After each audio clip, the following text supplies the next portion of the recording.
Hey there, ladies and gentlemen, how are we doing today? My name is Brendan Reviews, and I'm literally just doing this quick PSA to say I do have a Discord server named the Reviewniverse. Just go ahead and click on the link in the description and go ahead and send an invite and we'll accept it, you know? Because we're not assholes. And if we just want to build a community, the server's kind of fucking dead. It's deader than Bambi's parents.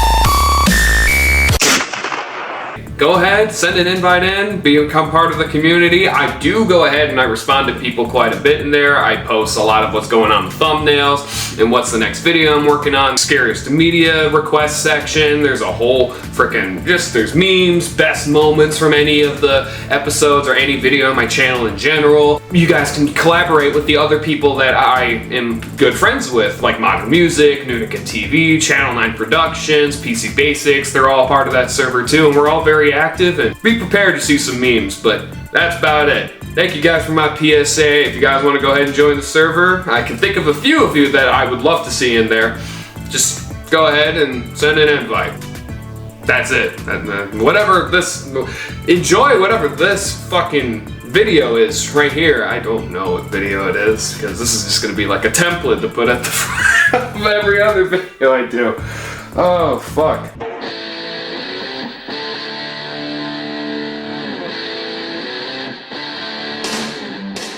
Welcome to the 80s, a time of iconic imagery and culturally defining moments on top of political unrest and a rise in the prevalence of crime, serial killers, and mass incarceration. Who's become known as the Night Stalker. When talking about crime in the 80s, you will see terms such as trauma, detrimental relationships, and complicity begin to be mentioned.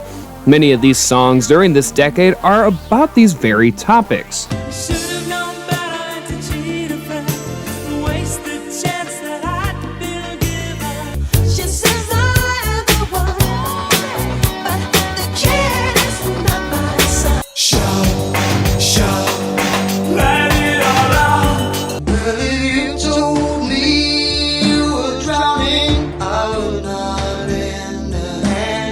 Now, listen.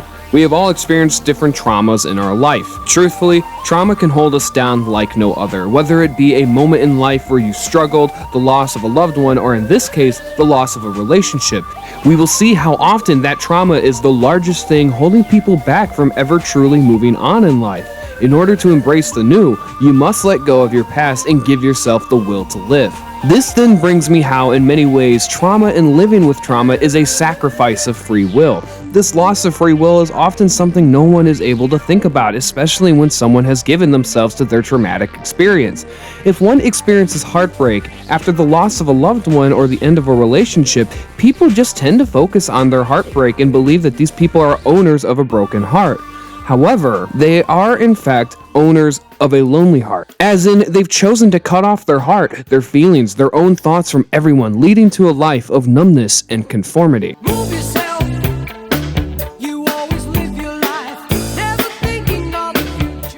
We start the song hearing their conscience yelling at this man to move himself, reminding him that he is the only one that can form a path for himself and to start doing just that. The dialogue continues with further pleading to make his own path and take a chance on something new. The fact that our main character hasn't done this shows that something is holding him back.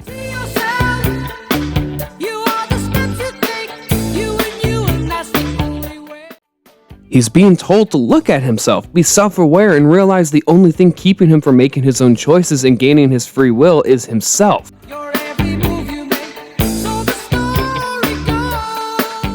We can see that it is what he's supposed to do, and to finally break free of whatever it is that's holding him back. What comes next gives us a glimpse into what is keeping him from moving forward.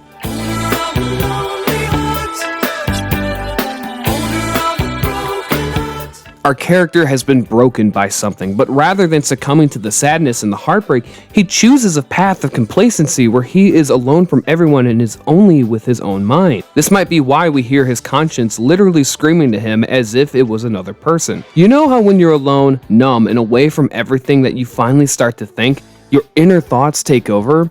It's often during these moments that one will recognize problems with themselves or their lives, and this is exactly what plays out.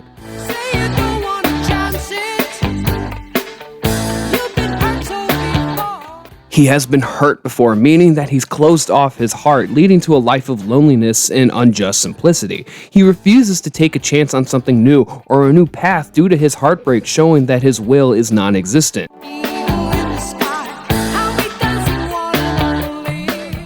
The eagle is a metaphor for freedom in two different ways. One meaning is that the eagle represents the land of the free as a symbol of American ideals. America encourages individualism and your own self-gain to preserve your status and create your path.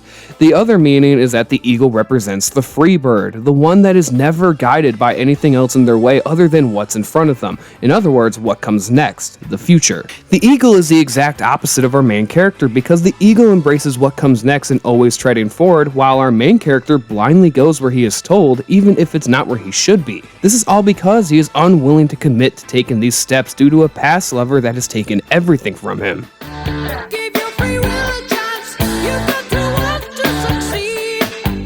His conscience is just spelling it out for him, directly referencing his lack of free will and telling him that if he ever wants to make it anywhere in his life and become himself again, he needs to take that first step. His indecision and unwillingness to let go has led him to a point of confusion, not knowing whether his free will is his or even if he has any will of his own.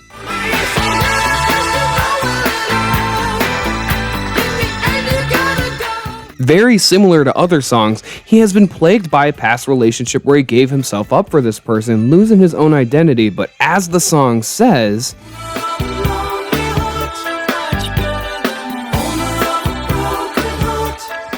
in the end, the song speaks to the audience, telling them to gain their own free will and not to lose it. It is left up to the listener as to whether or not the main character actually decides to give in to his conformities and remain blind to the outside world, as opposed to giving him the chance to break free and let go. In the music video, it explains it differently by adapting the story from the author Frank Kafka named The Trial. In this story, a random man is pulled off the streets who is just living his life. He is pulled through every stage of a trial and never once pleads his innocence, only for him to then be sentenced to death. The main differences between the story and the music video is that the music video at first starts as a normal music video with the band playing the song, only for it to then turn into the adaptation and the song restarts. We see our main character getting brought throughout all the stages, but once time for sentencing has come around, he takes his chance to escape. All of a sudden, the black and white turns to color as he is fighting for his life and will. He makes it out on top of a roof surrounded by the band's members, representing a different form of animal. As he is surrounded, he turns to the edge and in desperation, he jumps. This is a metaphor, not for he jumps to his death, but in fact it is a leap of faith. Thank you, modern music. Yeah, I didn't really make that connection the first time around, thank you. And we see our character back at the start of his normal life. He then stops, realizing he has gained his free will again, turns around, walking against the crowd of people and carving his own path forward.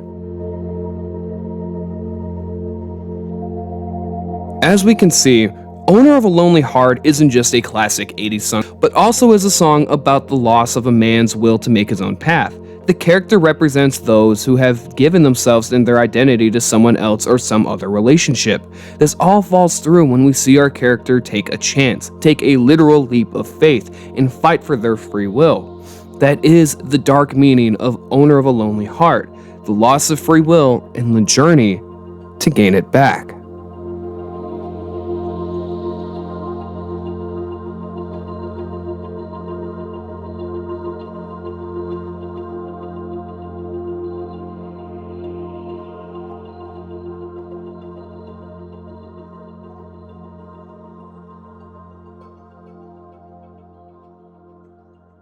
Hey guys, thank you for listening to this video analysis. Hope you guys enjoyed the video. It's definitely been on my mind doing more of these dark meaning of. I definitely have plenty of other songs that I'm looking at getting forward with. Some of them are In the Air Tonight by Phil Collins, Riders on the Storm by The Doors, In the Night by The Weeknd, and just various other songs that have come to mind that have deeper, darker meanings to them than actually like what the lyrics may be spelling out. And I think that that's definitely the whole point of this series. The series is not to point out how a depressing song is already depressing. It's more or less to show how a song that might not seem as so depressing actually has a darker message to it, has something different, a different meaning than what people might initially think when they first hear the song. So thank you guys for watching the video, and yeah, my name is Brendan Reviews, and I hope you guys have a great day, evening, night, whatever the fuck time you guys are watching this, and I will see you all next time.